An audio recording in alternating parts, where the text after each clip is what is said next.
నా పేరు Yadaiah. Doctor BRR government degree college Jadcherla.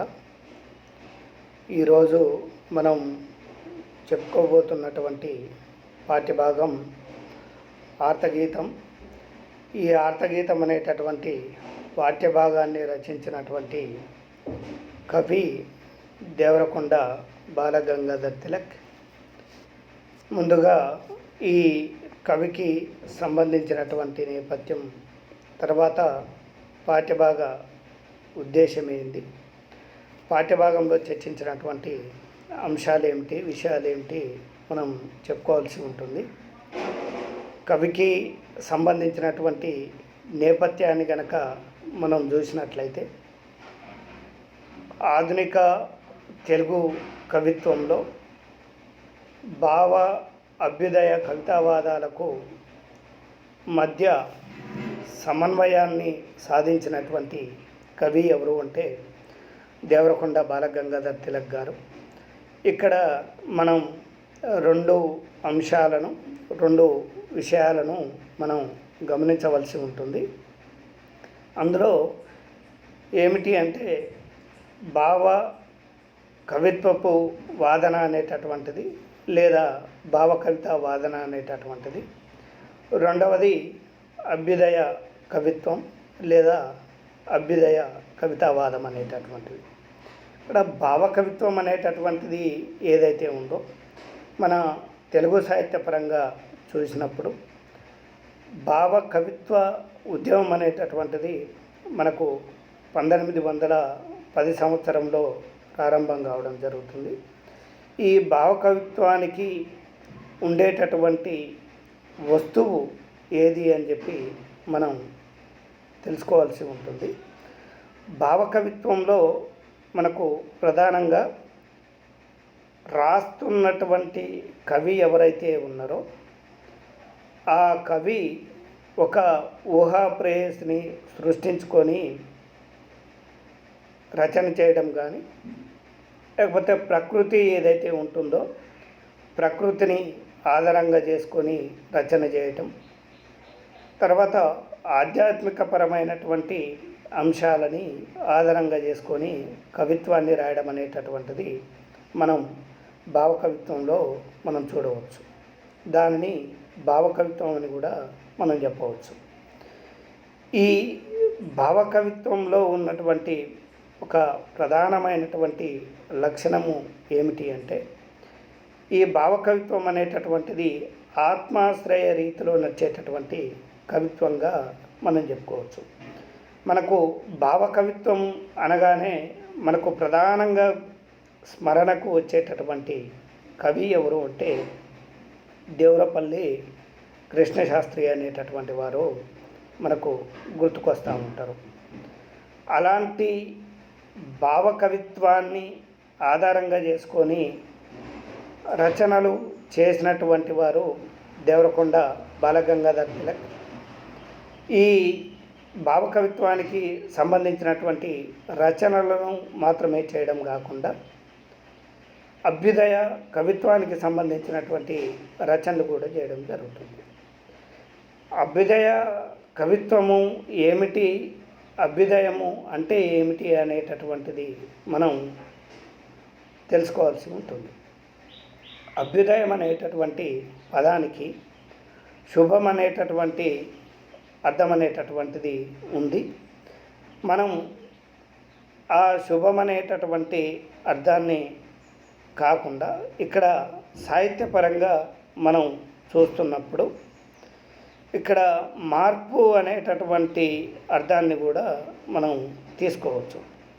ఈ అభ్యుదయ కవిత్వం అనేటటువంటిది తనకంటే ముందు వచ్చినటువంటి భావకవిత్వం ఏదైతే ఉందో, ఆ భావకవిత్వాన్ని వ్యతిరేకిస్తూ అభ్యుదయ కవిత్వం అనేటటువంటిది తెలుగు సాహిత్యంలో పుట్టుకొని రావడం జరుగుతుంది. ఎందుకు ఈ అభ్యుదయ కవులు భావకవిత్వాన్ని వ్యతిరేకించడం జరిగింది అంటే, ఈ భావకవిత్వం అనేటటువంటిది ఇది సమాజంలో ఉన్నటువంటి వస్తువుని, అంటే ప్రధానమైనటువంటి వస్తువుగా భావించబడేటటువంటి వ్యక్తి ఎవరు అంటే మనిషి. అంటే మనిషికి సంబంధించినటువంటి వాస్తవికమైనటువంటి అంశాలని తీసుకోకుండా తన ఊహ చేసుకుంటూ రచనలు చేయడం అనేటటువంటిది భావకవిత్వంలో జరుగుతుంది. కాబట్టి ఆ భావకవిత్వాన్ని వ్యతిరేకిస్తూ అభ్యుదయ కవిత్వం అనేటటువంటిది పుట్టుకొని రావడం జరుగుతుంది. ఈ అభ్యుదయ కవిత్వంలో మానవుణ్ణి ఆధారంగా తీసుకొని ఆ మానవుడు పడేటటువంటి కష్టాన్ని, మానవుడు దోపిడీలకు అన్యాయాలకు గురయ్యేటటువంటి విధానాన్ని, మానవుడు బాధతో దుఃఖిస్తున్నటువంటి విధానాన్ని ఆధారంగా చేసుకొని రచనలు చేయడం అనేటటువంటిది మనకు అభ్యుదయ కవిత్వంలో మనకు కనపడతా ఉంటుంది. దేవరకొండ బాలగంగాధర్ తిలక్ గారు ఇటు భావకవిత్వానికి అటు అభ్యుదయ కవిత్వానికి మధ్య సమన్వయాన్ని సాధించినటువంటి కవిగా మనం చెప్పుకోవచ్చు.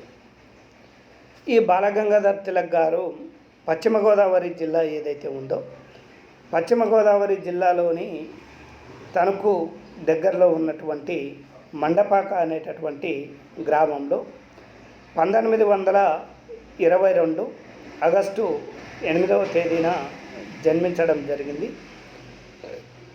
తన రచనలు అంటే బాలగంగాధర్ తిలక్ ఎవరైతే ఉన్నారో, దేవరకొండ బాలగంగాధర్ తిలక్ గారు ఎవరైతే ఉన్నారో, తన రచనలు గ్రంథ రూపంలో వెలువడక ముందే ఒక గొప్ప కవిగా పేరు ప్రతిష్టలు పొందినటువంటి కవి ఎవరు అంటే దేవరకొండ బాలగంగాధర్ తిలక్ గారు. తన కవిత్వాన్ని గురించి చెబుతూ ఏమని చెప్తుండు అంటే, నా అక్షరాలు కన్నీటి జడులలో తడిసే దయా పారవతారాలు, నా అక్షరాలు కన్నీటి జడులలో తడిసే దయా పారవతాలు, ప్రజాశక్తుల వహించే విజయ ఐరావతాలు, వెన్నెలలో ఆడుకునే అందమైన ఆడపిల్లలుగా ఈ విధంగా తన కవిత్వాన్ని వర్ణిస్తూ తన కవిత్వానికి ఉన్నటువంటి లక్షణాలను, లక్ష్యాలను స్పష్టంగా ప్రకటించడం అనేటటువంటిది మనం గమనించవచ్చు. ఆ విధంగా తిలక్ గారు తన కవిత్వాన్ని గురించి, తన లక్ష్యాల గురించి ఇందులో ఈ 3 వాక్యాలలో మనకు చెప్పడం జరిగింది.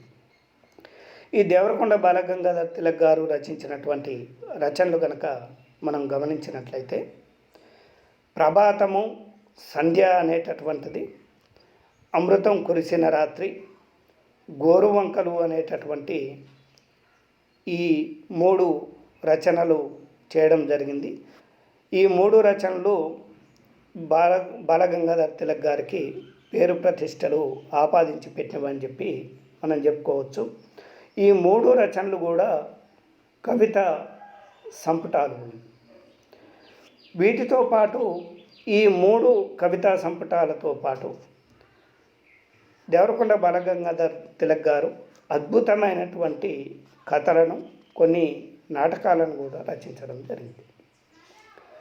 అమృతం కురిసిన రాత్రి అనేటటువంటి కవితా సంపుటికి కేంద్ర సాహిత్య అకాడమీ అవార్డు అనేటటువంటిది కూడా లభించింది. తిలక్ కవిత్వంలో ఒకవైపు అనుభూతివాద చైతన్యం అనేటటువంటిది తొణికేసలాడుతుంది, మరొక వైపు సమసమాజాన్ని ఆకాంక్షిస్తూ మానవ అభ్యుదయం కోసం పరితపించేటటువంటి మానవతావాదం అనేటటువంటిది ప్రతిబింబిస్తుంది ఇతని కవిత్వంలో. తన దృష్టిలో పడినటువంటి ప్రతి వస్తువును కూడా కవితామయం చేసినటువంటి కవి ఎవరు అంటే తిలక్ గారు. ఈ దేవరకొండ బాలగంగాధర్ తిలక్ గారు వచన కవిత్వంపై చెరుగుపోని ముద్రను వేసిండు అని చెప్పి మనం చెప్పుకోవచ్చు. ఈనాటికి చెదిరిపోని ప్రభావాన్ని కలిగిస్తున్నటువంటి కవి ఎవరు అంటే దేవరకొండ బాలగంగాధర్ తిలక్ గారు. ఇతను చాలా చిన్న వయసులోనే నిష్క్రమించడం జరిగింది, ఈ లోకం నుండి అస్తమించడం జరిగింది. 1966 జూలై 1వ తేదీన మరణించడం జరిగింది. ఇది ఈ కవికి సంబంధించినటువంటి నేపథ్యం, కవికి సంబంధించినటువంటి పరిచయం.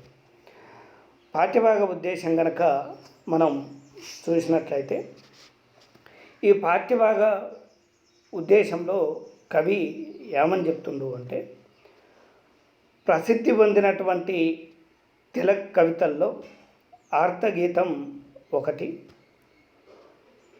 దుఃఖం, వేదన నిండిపోయినటువంటి లోకాన్ని చూసిన కవి గుండెల్లోంచి ఉబికి వచ్చిన ఆర్ద్రమైనటువంటి గీతమే ఈ ఆర్తగీతం.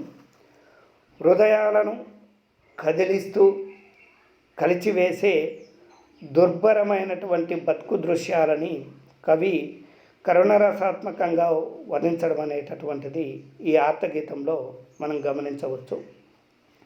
యథార్థ జీవుల యథార్థ జీవితాన్ని కనుల ముందు సాక్షాత్కరింపజేసినటువంటి కవి దేవరకొండ బాలగంగాధర తిలక్ గారు. ఇక్కడ యథార్థ జీవులు అన్నప్పుడు ఎవరిని తీసుకోవాలంటే, కష్టాలకు గురి అయినటువంటి మానవులను, దుఃఖాలకు గురి అవుతున్నటువంటి మానవులను, దోపిడీలకు అన్యాయాలకు గురవుతున్నటువంటి మానవులని మనం ఇక్కడ గమనించవలసి ఉంటుంది యథార్థ జీవులు అంటే. అలాంటి వాస్తవికమైనటువంటి వాటిని తన కవిత్వంలో చిత్రీకరించినటువంటి కవి ఎవరు అంటే దేవరకొండ బాలగంగాధర తిలక్ గారు. వర్తమానంలోని వ్యవస్థ దుస్థితిని వాస్తవికతతో చిత్రించడం జరిగింది. అంటే ఇక్కడ ఏ కవి అయినా కూడా, రచయిత అయినా కూడా, ఆయన జీవించి ఉన్నటువంటి కాలంలో ఉన్నటువంటి స్థితిగతులని ఆధారంగా చేసుకొని, ఆకలింపు చేసుకొని మాత్రమే రచనలు చేయడం అనేటటువంటిది మనం గమనిస్తూ ఉంటాం. ఈ విధానం అనేటటువంటిది మొత్తం కూడా ఎక్కువ మొత్తంలో, పెద్ద మొత్తంలో ఎప్పుడు వచ్చిందంటే ఆధునిక కవిత్వంలో రావడం జరుగుతుంది. ప్రాచీన కవిత్వం, ప్రాచీన సాహిత్యం ఏదైతే ఉందో, ప్రాచీన సాహిత్యంలో ఉండేటటువంటి కథా వస్తువు ఏదిగా ఉంటుంది అంటే, వేదాలలో, పురాణాలలో, ఇతిహాసాలలో ఉన్నటువంటి ఏదో ఒక అంశాన్ని, విషయాన్ని తీసుకొని అనేకమైనటువంటి కల్పనలు, వర్ణనలు చేస్తూ రచనలు చేయడం అనేటటువంటిది మనం గమనించవచ్చు. కానీ దేవరకొండ బాలగంగాధర తిలక్ గారు ఈ వర్తమాన కాలంలో ఉన్నటువంటి వాస్తవికమైనటువంటి స్థితిగతులని తీసుకొని, వర్తమానంలో ఉన్నటువంటి స్థితిగతులని తీసుకొని రచనలు చేయడం అనేటటువంటిది మనం గమనించవలసి ఉంటుంది. మనిషికి అందవలసినటువంటి మౌలిక జీవన ఆనందాలని ఆకాంక్షిస్తున్నటువంటి వారు ఎవరు అంటే, కోరుకున్నటువంటి వారు ఎవరు అంటే దేవరకొండ బాలగంగాధర తిలక్ గారు. మనిషి, మానవుడు ఎప్పుడు ఆనందంగా ఉంటాడు అంటే, తనకు ఉండవలసినటువంటి, కావలసినటువంటి మౌలికమైనటువంటి అవసరాలు ఏవైతే ఉంటాయో అవి ఉన్నప్పుడు మాత్రమే మానవుడు అనేటటువంటి వాడు ఆనందంగా ఉండడానికి అవకాశం ఉంటుంది. మౌలికమైనటువంటి అవసరాలు అన్నప్పుడు మనిషికి ప్రధానంగా కావలసినటువంటివి కూడు, గూడు, వస్త్రము, గుడ్డ అనేటటువంటివి ప్రధానమైనటువంటివి. అంటే బ్రతకడానికి ఇంత కూడు కావాలి, ఉండడానికి అంటే వర్షానికి, చలికి, ఎండకు తట్టుకునే విధంగా ఒక గూడు ఉండాలి. తన శరీరాన్ని చలి నుండి, వర్షం నుండి, ఎండ నుండి కాపాడుకోవడానికి వస్త్రం అనేటటువంటిది, గుడ్డ అనేటటువంటిది ఉండాలి. ఈ మూడు ఉన్నప్పుడు మనం ఏమని చెప్పుకోవచ్చు అంటే, మౌలికమైన అవసరాలనే కాకుండా ఆ మౌలికమైన అవసరాల నుండి మానవుడు అనేటటువంటి వాడు ఆనందపడితే వాటిని మౌలిక ఆనందాలుగా మనం చెప్పుకోవచ్చు. ఆ మౌలిక ఆనందాలు ప్రతి మనిషికి ఉండాలని కోరుకునేటటువంటి కవి ఎవరు అంటే దేవరకొండ బాలగంగాధర్ తిలక్ గారు. తిలక్ ఆవేదనలో దాగి ఉన్నటువంటి నివేదనను సహానుభూతితో అర్థం చేసుకుంటే ఆర్తగీతంలో ఉన్నటువంటి అంతరార్థము ఏమిటి అనేటటువంటిది మనకు అవగతం అవుతూ ఉంటుంది. కవితలో ఉన్నటువంటి ఉద్వేగం, భావలయ అనేటటువంటివి పఠితలను సమ్మోహనపరుస్తూనే ఆలోచనలకు గురి చేస్తుంది. అంటే ఆర్తగీతాన్ని కనుక మనం గమనించినట్లయితే ఈ కవితలో ఒక ఉద్వేగాన్ని కలిగించేటటువంటి అంశాలు ఉంటాయి. ఆ భావలయ అనేటటువంటిది అంటే చదివేటటువంటి విధానం ఏదైతే ఉందో ఆ విధానం అనేటటువంటిది ఇది చదివేటటువంటి వాళ్ళని సమ్మోహనపరుస్తూ ఉంటుంది. ఆలోచనలకు కూడా గురి చేసేటటువంటిది ఏది అంటే ఈ ఆర్తగీతం అనేటటువంటి కవిత అని చెప్పి మనం చెప్పుకోవచ్చు.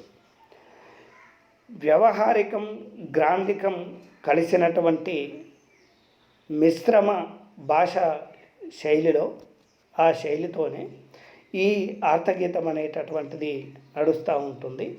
ఈ మిశ్రమ భాషా శైలి ఉండడం వల్ల ఆర్తగీతం అనేటటువంటిది ఒక కొత్తనైనటువంటి పాఠనానుభూతిని కలిగిస్తుంది అని చెప్పి మనం చెప్పుకోవచ్చు. దేవరకొండ బాలగంగాధర్ తిలక్ గారు కవిత్వాన్ని దృష్టిలో ఉంచుకొని ఒక మాట అనడం జరిగింది. ఏమనడం జరిగింది అంటే కవిత్వం అనేటటువంటిది ఒక ఆల్కేమి, దాని రహస్యం కవికే తెలుసు అన్నటువంటి కవి ఎవరు అంటే తిలక్ గారు.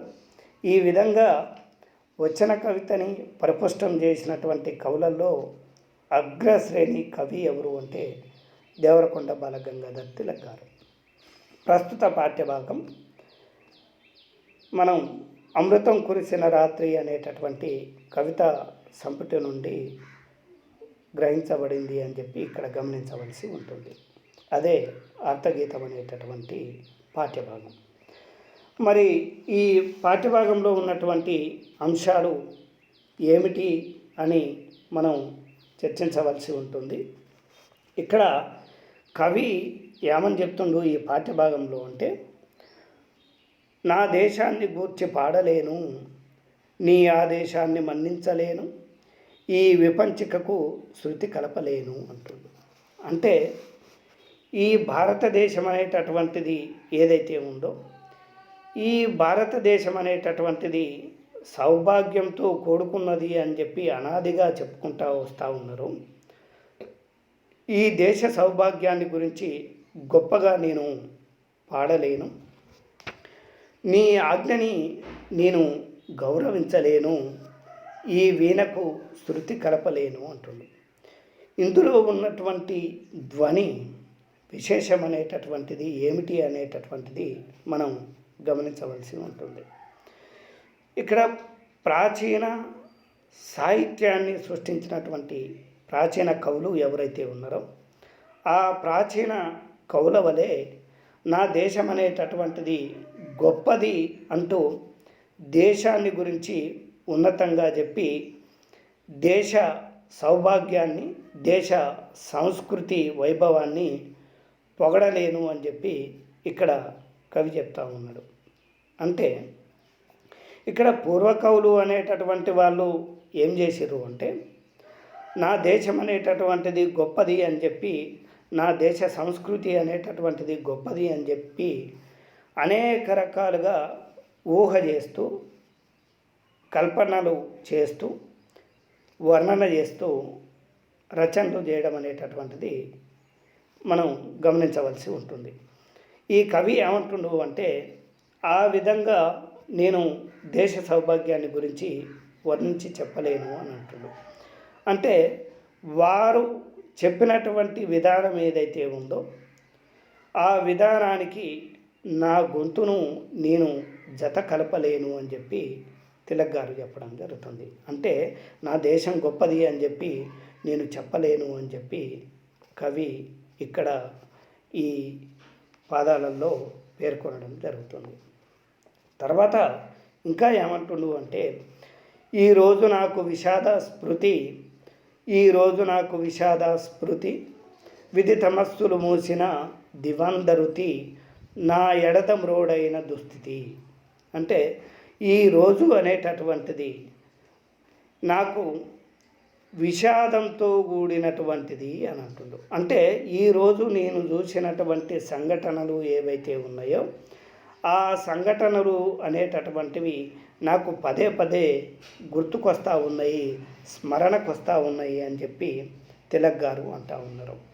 విధి అనేటటువంటి పదానికి ఉన్నటువంటి అర్థం ఏమిటి అంటే, విధి అంటే భగవంతుడు అనేటటువంటి అర్థం కూడా ఉంది. ఇక్కడ భగవంతుడు అనేటటువంటి వాడు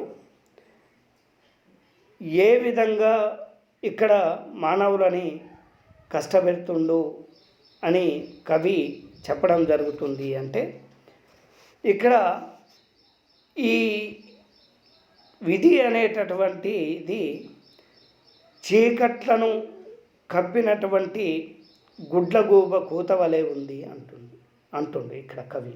అంటే ఇక్కడ భగవంతుడు అనేటటువంటి వాడు ఇక్కడ మానవులని మొత్తం కూడా కష్టపెడతా ఉన్నాడు అని అంటున్నాడు.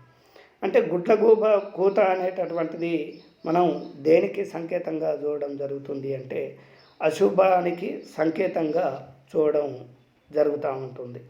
ఇంకా కవి ఏమంటుండు అంటే, నా ఎడద అంటే ఏంది అంటే హృదయం అని అర్థం. నా హృదయం అనేటటువంటిది ఏ విధంగా ఉంది అంటే, దుఃఖంతో నిండిపోయి నా హృదయం ఉంది. ఆ హృదయం అనేటటువంటిది ఒక ఎండిపోయినటువంటి చెట్టు దుస్థితి ఏ విధంగానైతే ఉంటుందో ఆ విధంగా నా పరిస్థితి ఉంది అని చెప్పి కవి చెప్తా ఉన్నాడు. అంటే ఇందులో ఉన్నటువంటి ధ్వని ఏమిటి, విశేషం ఏమిటి అని చెప్పి మనం గమనించినట్లయితే, కవి చూసినటువంటి బాధ కలిగించేటటువంటి దృశ్యాలు ఏవైతే ఉంటాయో ఆ దృశ్యాలని చూడడం వలన ఆ కవి ఏమని చెప్పుకుంటుండు అంటే, ఈరోజు నాకు దుఃఖం కలిగింది అని చెప్పి చెప్పుకుంటూ ఉంటుంది. భగవంతుడు అనేటటువంటి వాడు లోకమంతా కూడా చీకట్లను వ్యాపింపజేసిండు. విధి గుడ్లగూబ కూత వలె ఉంది అంటే ఒక అశుభాన్ని కలిగించే విధంగా ఉన్నది అని చెప్పి ఇక్కడ కవి చెప్తా ఉన్నాడు. కవి హృదయం అనేటటువంటిది దుఃఖంతో ఏ విధంగా ఉంది అంటే, ఎండిపోయినటువంటి చెట్టులాగా ఆ విధంగా ఉంది అని చెప్పి కవి చెప్తా ఉన్నాడు.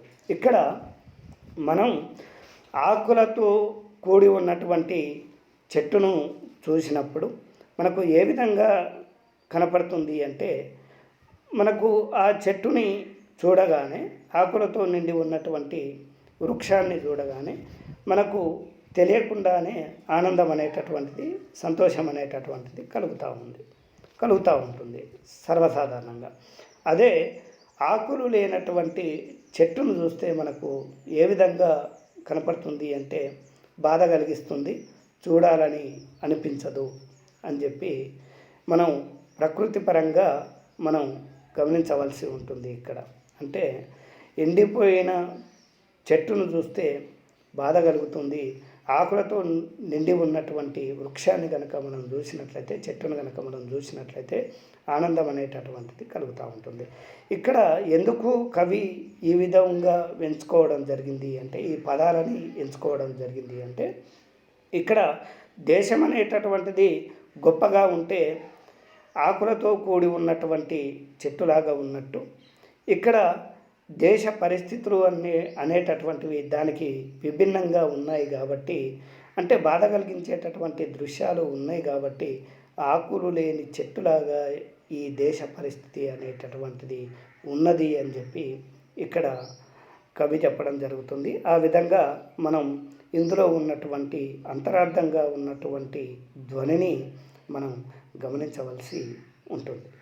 తర్వాత కవి ఇంకేమని చెప్తుండు అంటే, నీ కొత్త సింగారమ్ము వలదు, నీ కొత్త సింగారమ్ము వలదు, ఉదాత్త సురభీలాత్త శయ్య సజ్జితమ్ము వలదు, రసాప్లావితమ్ము వలదు. ఇక్కడ దీనికి ఉన్నటువంటి అర్థాన్ని గనక మనం చూసినట్లయితే, ప్రాచీన కవిత్వపరంగా మనం చూసినప్పుడు ప్రాచీన కవిత్వంలో అనేకమైనటువంటి అలంకారాలు అనేటటువంటివి మనకు కనపడతా ఉంటాయి.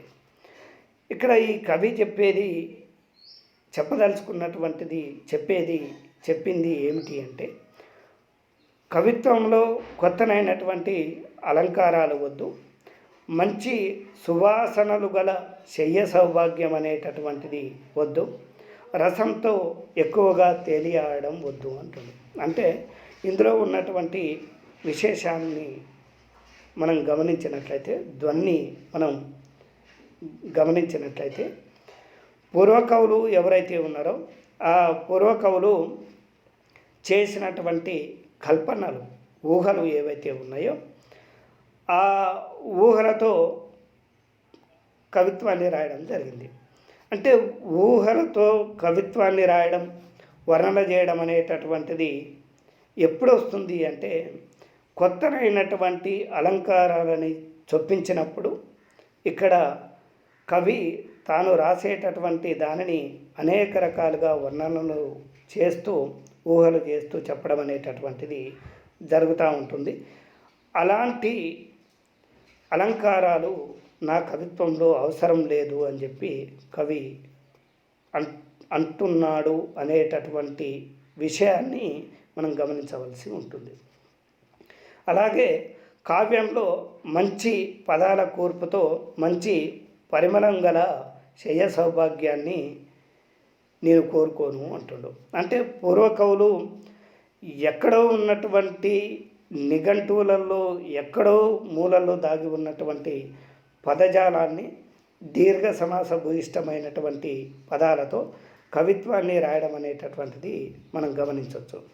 అంటే ఎంత దీర్ఘ సమాసాలతో కూడినటువంటి పదాలను ఉపయోగించి కవిత్వాన్ని రాస్తే అంత గొప్ప కవిగా ఆనాడు పేరు ప్రఖ్యాతలు ఉండేవి.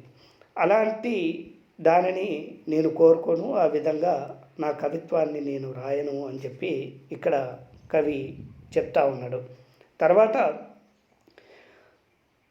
ప్రాచీన సాహిత్యంలో వచ్చినటువంటి ఆ పూర్వకవులు ఉపయోగించినటువంటి కవిత్వంలో తాము రచించినటువంటి రచనలలో అనేకమైనటువంటి రసాలని ఉపయోగిస్తూ రచనలు చేసేటటువంటి వాళ్ళు అని చెప్పి కవి చెప్తా ఉన్నాడు. కాబట్టి నేను రాసేటటువంటి కవిత్వంలో అలంకారాలు వద్దు, శయ్య వద్దు, రసం వద్దు అని చెప్పి ఈ కవి అభిప్రాయంగా మనం చెప్పుకోవచ్చు.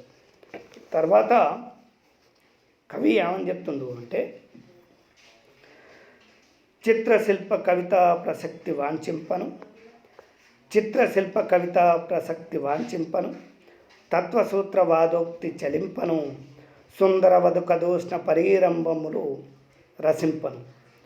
చిత్రశిల్ప కవిత ప్రసక్తి వాంఛింపను, తత్వసూత్రవదోక్తి చలింపను, సుందర వధుకదోష్ణ పరీరంభముల రసింపను.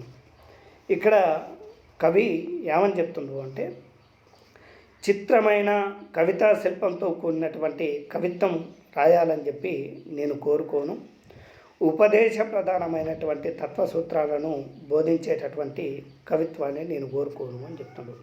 ఇక్కడ కూడా ఇందులో ఉన్నటువంటి విశేషంను మనం గమనించవలసి ఉంటుంది. పూర్వకవులు ఎవరైతే ఉన్నారో పూర్వకవులు తాము రాసేటటువంటి రచనలో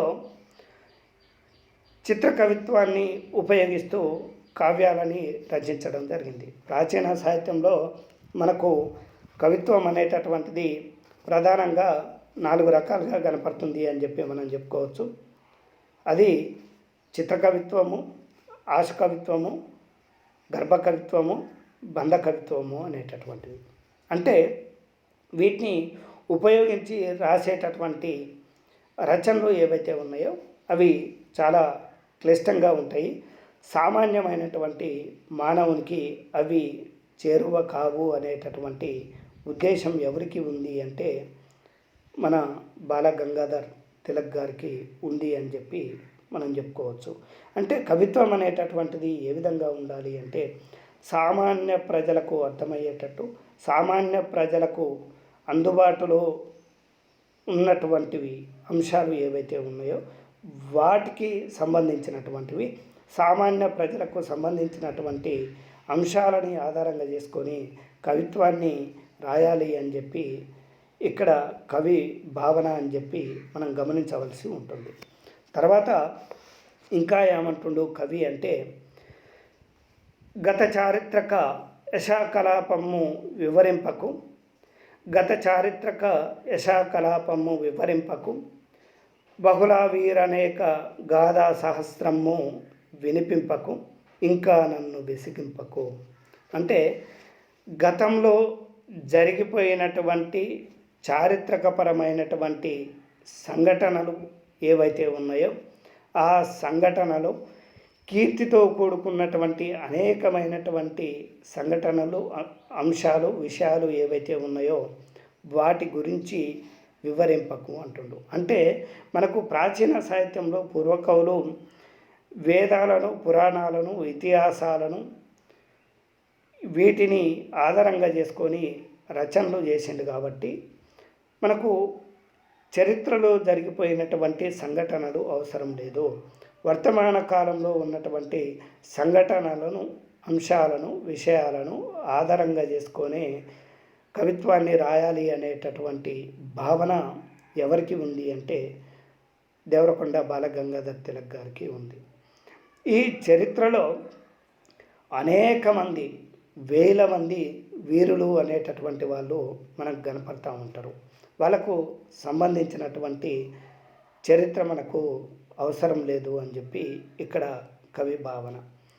ఉదాహరణకు మనం చూసుకున్నట్లయితే శ్రీకృష్ణదేవరాయలు కానివ్వండి, ఛత్రపతి శివాజీ కానివ్వండి, అల్లూరి సీతారామరాజు కానివ్వండి, ఇలా మొదలైనటువంటి అనేక వేల మంది వీరుల గాథలు అనేటటువంటివి ఇక్కడ అవసరం లేదు.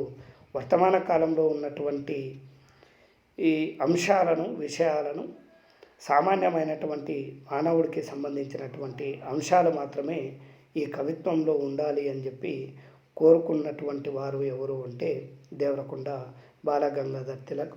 ఈ విధంగా ఏమంటుండు అంటే నా కవిత్వంలో పూర్వకవులు ఉపయోగించినటువంటి విధానాన్ని నేను ఉపయోగించను, ఆ తంతుని, ఆ మార్గంలో నేను నడవను అని చెప్తూ ఏమంటుండు అంటే ఇంకా నన్ను విసిగింపకు. అంటే ఈ విధంగానే ప్రాచీన కవులు రాసినటువంటి దానిగానే కవిత్వం రాయాలి. ప్రాచీన కవులు ఈ దేశ సౌభాగ్యాన్ని, ఈ దేశ సంస్కృతిని పొగుడుతూ రాసినటువంటి విధంగానే నువ్వు రాయాలి అని చెప్పి ఈ సమాజం కోరుకుంటుంది అనేటటువంటి ఆలోచనలు పరంగా కాకుండా నేను వర్తమాన కాలాన్ని దృష్టిలో ఉంచుకొని నేను కవిత్వాన్ని రాస్తా, ఇంకా నన్ను ఆ విధంగా రాయాలని విసిగింపకు అని చెప్పి ఒక గూఢార్థంలో మనకు ఈ దేవరకొండ బాలగంగాధర్ తిలక్ గారు మనకు చెప్తా ఉన్నాడు. తర్వాత ఇంకా కవి ఏమని అంటుండు అంటే నేడు నేను కన్నీరుగా కరిగిన గీతికను, నేడు నేను కన్నీరుగా కరిగిన గీతికను, సిగ్గుతో రెండుగా చీలిన వెదురు బొంగును, సిగ్గుతో రెండుగా చీలిన వెదురు బొంగును, మంటలో అంతరాంతర దగ్ధమైన బూడిదను అని చెప్పి ఇందులో కవి చెప్తా ఉన్నాడు. అంటే ఈరోజు నేను చూసినటువంటి అనేకమైనటువంటి అంశాలు ఏవైతే ఉంటాయో, విషయాలు బాధ పెట్టేటటువంటి దృశ్యాలు ఏవైతే ఉంటాయో ఆ దృశ్యాలు అనేటటువంటివి ఈరోజు నేను చూసి దేశం అనేటటువంటిది ఈ విధంగా ఉంది, ఈ విధమైనటువంటి దుస్థితితో ఉంది అని చెప్పి నేను సిగ్గుతోని రెండుగా చీలిపోయినటువంటి వెదురు బంగులాగా నేను ఉన్నాను. మంటలో అంతరాంతర దగ్ధమైన బూడిదలాగా ఉన్నాను అన్నట్టు. అంటే నా మనస్సు అనేటటువంటిది ఆ విధంగా బాధపడుతుంది అని అంటుండు. ఎందుకు అంటుండు అంటే ఇక్కడ కవిత్వములో ప్రాచీన కవులు రాసినటువంటి విధానము అంటే మనకు 4 రకాల కవిత్వంతో రచనలు చేయడం జరిగింది. తర్వాత తత్వసూత్రాలను అంటే ఇక్కడ ఉపదేశం చేసేటటువంటి ఏవైతే ఉన్నాయో వాటిని ఉపయోగించి కూడా నేను కవిత్వాన్ని రాయను అంటుడు. అంటే ఇక్కడ తత్వము అన్నప్పుడు ఫిలాసఫీ అన్నప్పుడు మనకు ఏం గుర్తొస్తుంది అంటే వేదాంతం అనేటటువంటిది మనకు గుర్తుకొస్తూ ఉంటుంది. అంటే ఈ వేదాంతము చెప్పేటటువంటి సూత్రాలు ఏవైతే ఉన్నాయో మత సిద్ధాంతాలు ఏవైతే ఉన్నాయో ఈ ధర్మంతో కూడినటువంటివి ఏవైతే ఉంటాయో ఆ విషయాలు అనేటటువంటివి అవి మొత్తం కూడా నాకు అవసరం లేదు, వాటికి సంబంధించినటువంటి విషయాలను చేరుస్తూ నేను రచనలు చేయను అని చెప్పి కవి చెప్పడం జరుగుతూ ఉంటుంది. తర్వాత ఇంకొక అంశము ఏది అంటే ప్రాచీన కవులు దేనిని ప్రధానంగా చేసుకొని రచనలు చేయడం జరిగింది అంటే శాంతరసాన్ని, వీరరసాన్ని, శృంగార రసాన్ని ప్రధానంగా చేసుకొని రచనలు చేయడం అనేటటువంటిది మనం గమనిస్తూ ఉంటాము. ఈ ప్రబంధ యుగము దక్షిణాంధ్ర యుగం వచ్చే వరకే ఇక్కడ శృంగార రసం అనేటటువంటిది ప్రధాన రసంగా మనకు కనపడుతూ ఉంటుంది. అంటే ఈ ప్రధాన రసాన్ని కల్పించాలంటే సుందరమైనటువంటి అందమైనటువంటి స్త్రీ నులివెచ్చని కౌగిలింతలతో కూడినటువంటి కవిత్వాన్ని నేను రాయను.